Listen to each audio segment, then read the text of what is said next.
Sir आपनको news room को स्वागत करुच्ची sir राज्य रे जदि कहबा लगातार 3 ରୁ 4 दिन हेबो गुळुगुळी अनुभूत हेउची एवं जदि कहबा राति बेला मध्य अधिक गरम हेउची तबे ए जो हीट वेव कंडीशन आ केते दिन लागि रहइबो राज्य रे वर्तमान तो अपडेट कोन कहूची सर।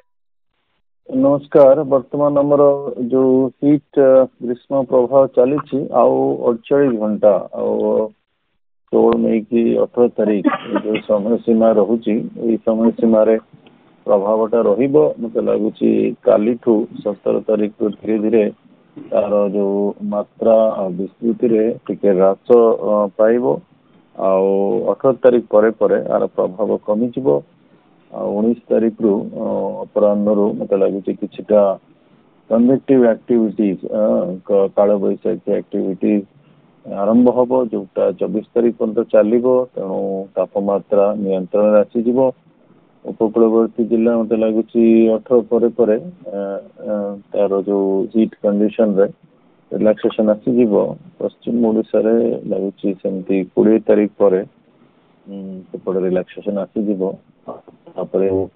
हीट कंडीशन 10 मार्च रु आरंभ होता 18 तारीख दिन सर नेक्स्ट जो आसूची 48-72 घंटा ग्रीष्म ओडिशा सहित पार्श्ववर्ती जो राज्य मैंने अच्छा आंध्र प्रदेश तेलंगाना छत्तीसगढ़ झारखंड जोड़ा बेसी प्रभावित हबार संभावना रही।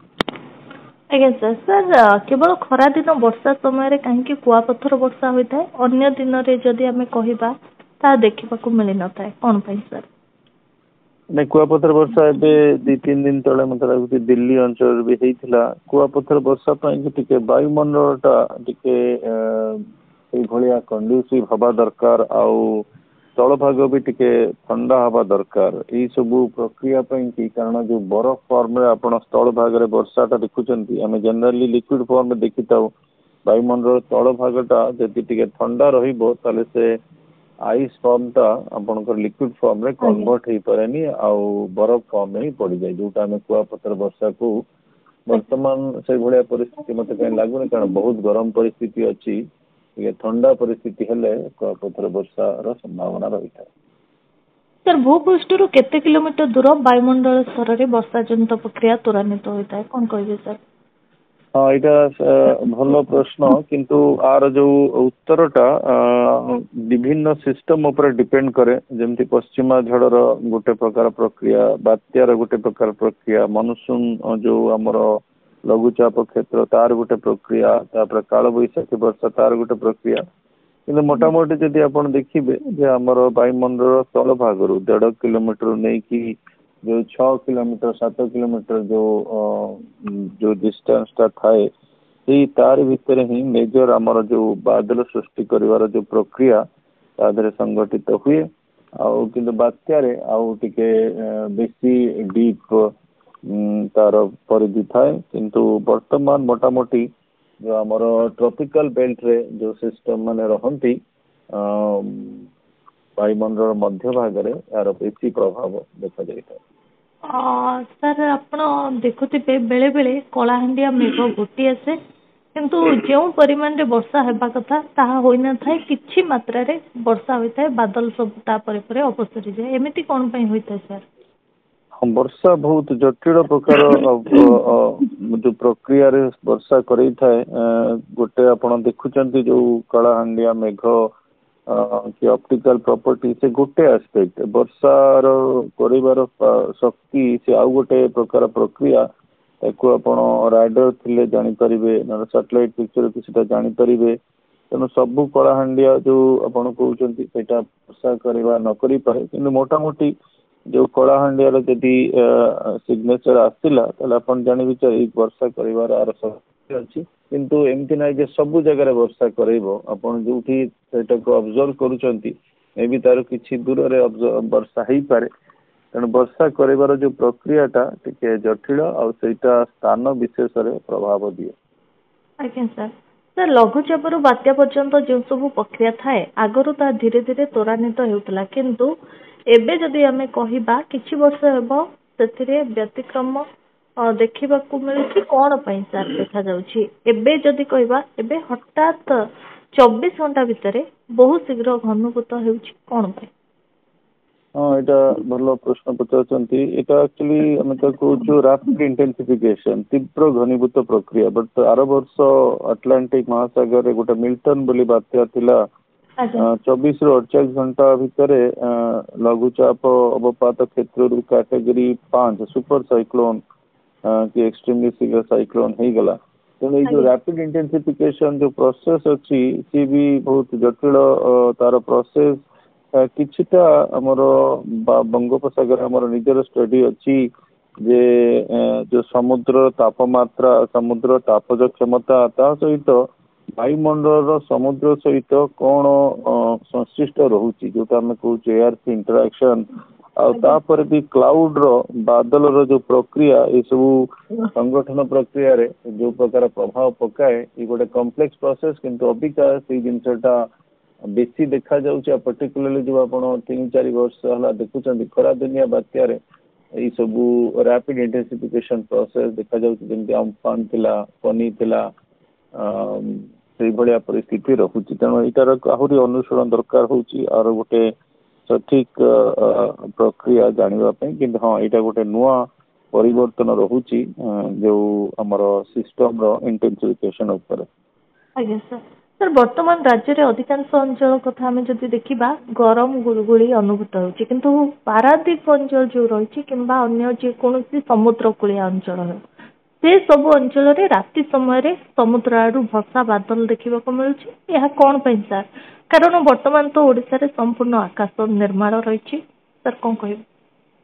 ନାଇଁ ଆକାଶ ନିର୍ମଳ ରହୁଛି, କିନ୍ତୁ କିଛିଟା ଜାଗାରେ ଆମର ପର୍ଟିକୁଲାର ଉପକୂଳବର୍ତ୍ତୀ ଅଞ୍ଚଳରେ ଆମର ମିଡିୟମ ଲେଭେଲ ଯୋଉ କ୍ଲାଉଡ୍ସ ଅଛନ୍ତି ସେମାନେ ବର୍ଷା କରିପାରିବେନି। ସେମାନେ ଜଷ୍ଟ ସେଇଠି ଗୋଟେ ପ୍ରକାର ଇଣ୍ଡିକେସନ ଦେବେ ଯେ ଏଇଠି କିଛିଟା ଆକ୍ଟିଭିଟିଜ ଚାଲୁଛି। କିନ୍ତୁ ଯୋଉ ଆପଣ କହିଲେ ମୁଭମେଣ୍ଟ ହଉଛି, ହଁ ସ୍ଥଳଭାଗଟା ବହୁତ ଗରମ ହେଇପରେ ଆପଣଙ୍କର ଜଳଭାଗର ଆଉ ସ୍ଥଳଭାଗର ଯୋଉ ବାୟୁର ଚାପରେ ତାରତମ୍ୟ ଆସିଯାଏ। ତେଣୁ ଆପଣ ଦେଖିବେ ସନ୍ଧ୍ୟାବେଳେ ଟିକେ ବାୟୁର ଚଳନ ଜଳଭାଗରୁ ସ୍ଥଳଭାଗ ହବ, କାରଣ ସ୍ଥଳଭାଗଟା ବହୁତ ଉତ୍ତପ୍ତ ହେଇଗଲେ ବାୟୁର ଚାପଟା କମିଯାଏ, ଆଉ ଜଳଭାଗର ଚାପଟା ଅଧିକ ଥାଏ। ତେଣୁ ବାୟୁର ପ୍ରଭାବଟା ମୁଭମେଣ୍ଟ ହୁଏ, ଆଉ କିଛିଟା ସ୍ଥାନୀୟ କାରଣ ପାଇଁକି ମଧ୍ୟ ସେ ପ୍ରକାର ବାଦଲ ସୃଷ୍ଟି ହୁଏ। କିନ୍ତୁ ସେ ବାଦଲ ବର୍ତ୍ତମାନ ବର୍ଷା କରିବା ପାଇଁ ସକ୍ଷମ ହବନି। ବର୍ଷା କରିବା ପାଇଁ ହେଲେ ଆପଣ ଆହୁରି 19 ତାରିଖ ପରେ ପରେ ଆପଣଙ୍କୁ ଅପେକ୍ଷା କରିବାକୁ ପଡେ। ଗୁରୁଜ ପ୍ରଳୟ କଣ? ଏହା ସକ୍ରିୟ ହେଲେ କଣ ହୋଇଥାଏ ସାର୍?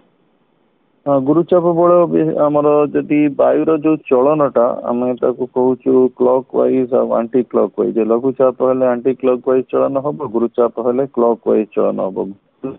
ବାୟୁର ନିମ୍ନଗାମୀ ବାୟୁର ପ୍ରଭାବ ରହିବ, ଆଉ ବାୟୁ ନିମ୍ନଗାମୀ ହେଲେ ବାୟୁର ଉତ୍ତାପଟା ବଢିବ। ଉତ୍ତାପଟା ବଢିଲେ ଆପଣ ଗରମ ଅନୁଭୂତ କରିବେ। ଅବିକା ଯୋଉ ଆମର ଗୁରୁଚାପ କ୍ଷେତ୍ର ପ୍ରଭାବରେ ଚାଲିଛି, ସେ ଗୁରୁଚାପ କ୍ଷେତ୍ର ଆରବ ସାଗରରୁ 10 ତାରିଖ ମାର୍ଚ୍ଚରୁ ପଶ୍ଚିମରୁ ପୂର୍ବ ଆଡକୁ ଅଗ୍ରସର ହଉଛି, ଆଉ ସିଏ ଅଗ୍ରସର ହେଲେ ମରୁଭୂମି ବାୟୁକୁ ସମ୍ପୂର୍ଣ୍ଣ ରୂପେ କେନ୍ଦ୍ରୀୟ ଭାରତ, ପୂର୍ବ ଭାରତ ଆଉ ନିର୍ଦ୍ଦିଷ୍ଟ ଭାବରେ ଓଡିଶାରେ ଆଣିକି ଛାଡୁଛି। ତେଣୁ ଓଡିଶାର ଯୋଉ ତାପମାତ୍ରା ବର୍ତ୍ତମାନ ଯୋଉ ଆପଣ ଦେଖୁଛନ୍ତି 13 ତାରିଖରୁ 18 ତାରିଖ ଏସବୁ ଗୁରୁଚାପ ପ୍ରଭାବରେ ହଉଛି। ତା ସହିତ ଆମର ଯୋଉ ସ୍ଥାନୀୟ କାରଣ ଆଉ ଆମର ସୂର୍ଯ୍ୟଙ୍କର କିରଣ ଆଉ ବାଦଲ ବିହୀନ ଆକାଶ ଆ ପ୍ରଭାବଟାକୁ ଆହୁରି ବଢେଇ। ତେଣୁ ଗୁରୁଚାପ କ୍ଷେତ୍ର ପ୍ରଭାବରେ ହିଁ ଆପଣ ଏଇ ଗରମ ଅନୁଭୂତ କରୁଛନ୍ତି। 18-19 ତାରିଖ ପରେ ସେ ଗୁରୁଚାପ କ୍ଷେତ୍ର ଦୁର୍ବଳ ହବ, ଆଉ ଆମକୁ ଏ ଗ୍ରୀଷ୍ମ ପ୍ରଭାବରୁ ରିଲାକ୍ସେସନ ଦେବ। 20ରୁ 24 ତାରିଖ ମଧ୍ୟରେ କାଳବୈଶାଖୀ ହେବାର ସମ୍ଭାବନା ରହିଛି? ଆଜ୍ଞା 20ରୁ ଯୋଉ 24 ଆପଣ ଦେଖିବେ ଅପରାହ୍ନ ପରେ ପରେ ବାୟୁମଣ୍ଡଳର ପରିବେଶ, ବର୍ତ୍ତମାନ ବାୟୁମଣ୍ଡଳ ସମ୍ପୂର୍ଣ୍ଣ ଶୁଷ୍କ ଅଛି, ତାକୁ ଆର୍ଦ୍ରତାପୂର୍ଣ୍ଣ ବାୟୁ ନାହିଁ। ପଶ୍ଚିମା ଝଡ଼ର ପ୍ରବେଶ ହବ 18ରୁ 20 ମଧ୍ୟରେ ଉତ୍ତର ପଶ୍ଚିମ ଭାରତରୁ କେନ୍ଦ୍ରୀୟ ଆଉ ପୂର୍ବ ଭାରତକୁ। ଏହି ସମୟରେ ଆମର ଦକ୍ଷିଣ ଯୋଉ ବଙ୍ଗୋପସାଗର ଅଛି ସିଏ ବି ସକ୍ରିୟ ରହିବ। ସେଠୁ କିଛିଟା ଆର୍ଦ୍ରତାପୂର୍ଣ୍ଣ ବାୟୁ ଆସିବ। ଏଇ ଦିଟା ବାୟୁର ସମ୍ମିଶ୍ରଣ ଆମର କେନ୍ଦ୍ରୀୟ ଭାରତ ପୂର୍ବ ଭାରତରେ ହବ। ତା ସହିତ ଆମର ଯୋଉ ସ୍ଥଳଭାଗଟା 13 ତାରିଖରୁ 19 ତାରିଖ ଭିତରେ ବହୁତ ଉତ୍ତପ୍ତ କଣ୍ଡିସନରେ ଅଛି। ତେଣୁ ବର୍ତ୍ତମାନ ଉପର ବାୟୁମଣ୍ଡଳ ସ୍ତର ଆଉ ସ୍ଥଳଭାଗର ଯୋଉ ଆମର ସ୍ଥଳଭାଗର ତାପମାତ୍ରା ये दीटा ट्रिगर करे काल बैशाखी जदिव वर्षा अल्प हम कि वायुमंडल परिस्थिति एमती रही आपण को रात्रि रिलैक्सेशन करदेव किटा उत्तर ओडिशा भी प्रभावित हो पारे उपकूलवर्ती ओडिशा किटा पश्चिम ओडिशा मत लगे संपूर्ण ओडिशा द्वारा आंशिक रूपे प्रभावित हम आपण रात्रि रिलैक्सेशन मिल 20 ରୁ 24 आप जो कहले उपकूलवर्ती ओडिशा उत्तर ओडिशा भी पश्चिम ओडिशा भी प्रभावित हो पारे 20 ରୁ 24 ଭିତରେ। ଆଜ୍ଞା ସାର୍ ସାର୍ ଆମେ ଲଗାତାର ପୂର୍ବ କିଛି ବର୍ଷ ଯଦି ଆମେ ଦେଖିବା ଏପ୍ରିଲ ରୁ ମେ ମାସ ମଧ୍ୟରେ ସାଧାରଣତଃ ଆପଣ ଦେଖୁଥିବେ ବାତ୍ୟା ହୋଇଥାଏ ଯେମିତିକି ଫନି ବାତ୍ୟା ମେ ମାସରେ ହୋଇଥିଲା ସେବେଠାରୁ ଆମେ ଯଦି ଦେଖିବା ପ୍ରତିବର୍ଷ କେଉଁଠି ନା କେଉଁଠି ଗୋଟେ ବାତ୍ୟାର ଭୟ ରହୁଛି ବା ଛନକା ପଡୁଛି କିନ୍ତୁ ଚଳିତ ବର୍ଷ କଥା ଆମେ ଯଦି କହିବା ଏପ୍ରିଲ ରୁ ମେ ଭିତରେ କୌଣସି ବାତ୍ୟା ହେବାର ସମ୍ଭାବନା ରହୁଛି କି?